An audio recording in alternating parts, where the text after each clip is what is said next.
You get the reality. That's right. And then you want to do something. I say we're creating that, we're cultivating that right now. That I say this expo is part of that. That there's a new mindset that is going to be propagating, you know, out through humanity. Where I say people will be looking differently about what the choices they make and all that. I think this is going to shift over the next few years. The question is, how fast can we do this? Right. What can we do to tip the conversation to propagate faster? Well, do you think the dinosaurs knew that they were becoming extinct? No. I don't. Maybe that's the difference between us and dinosaurs. I believe that deeply about humanity. That we I have mean, isn't that that potential. the hope? Yeah, say more about that. Well, absolutely we have that potential. You know, human beings, we see it time and time again that average human beings, circumstances come up and they rise to the occasion in such extraordinary ways. You know, every person we might put on a pedestal, the Martin Luther Kings, the Gandhis, all these people were just people. Right. And then they saw the cause. They saw something to stand for. They saw the urgency, and then they stood up to it. Mm-hmm. Mm-hmm.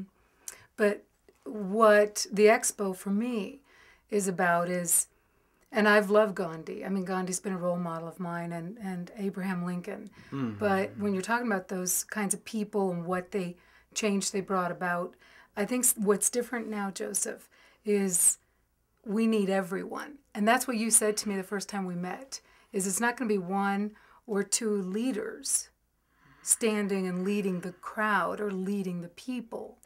I think the people need to lead. I think we all need to find the Martin Luthers in ourselves and the Gandhis in ourselves. That's right. I mean, that's what's going to be really distinct this time.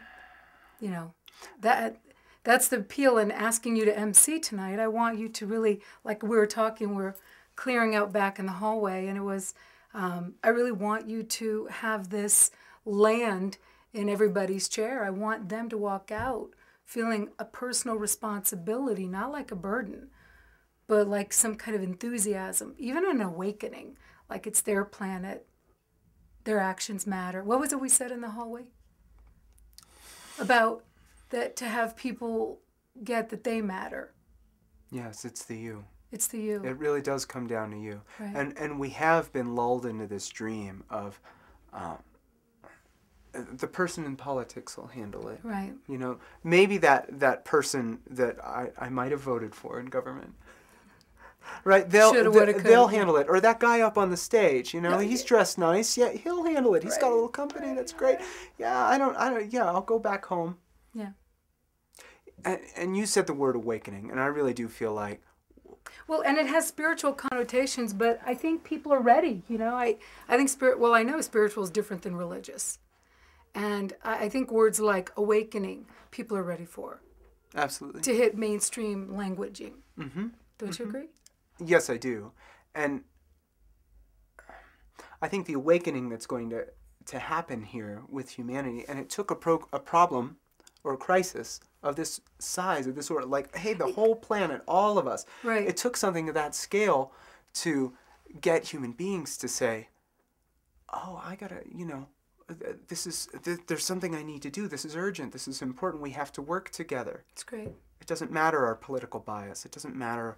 Well, and that's one of the opportunities here is in the space of such a crisis, things that we have felt separate about, we can unite for. Yes. Because, as Ted Scambos, the eye scientist, said, it's not us versus them anymore. It's us versus our future. Yes.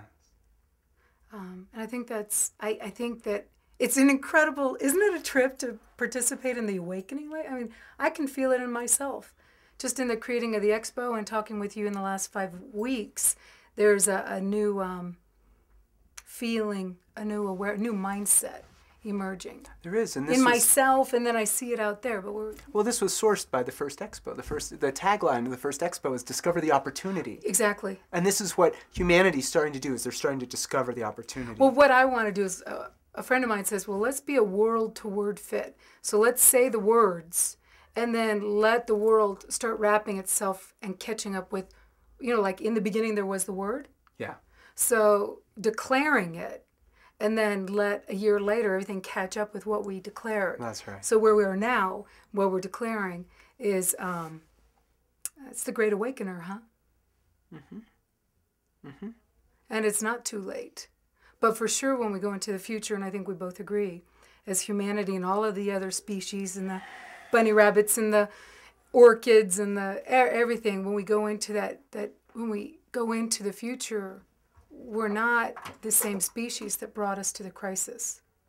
I think we're looking at evolution too, except conscious. Yeah, the next evolution. You know, for the most part, we've largely been able to figure out, like, how do we survive from day to day? How do we feed ourselves? You know, where's the next evolution going to be? We don't need a third arm. Well, where is right? the next evolution going to be? It's not in our body. And it is in this consciousness, this awareness, this working together. Like, you know, not only are we, but at the same time we're an I. It's great to be it is possible to be a we and an I. You don't have to give up the I. Yeah, it's both. It's great. I love you. Thank you for doing this with me and for the planet. It's my pleasure.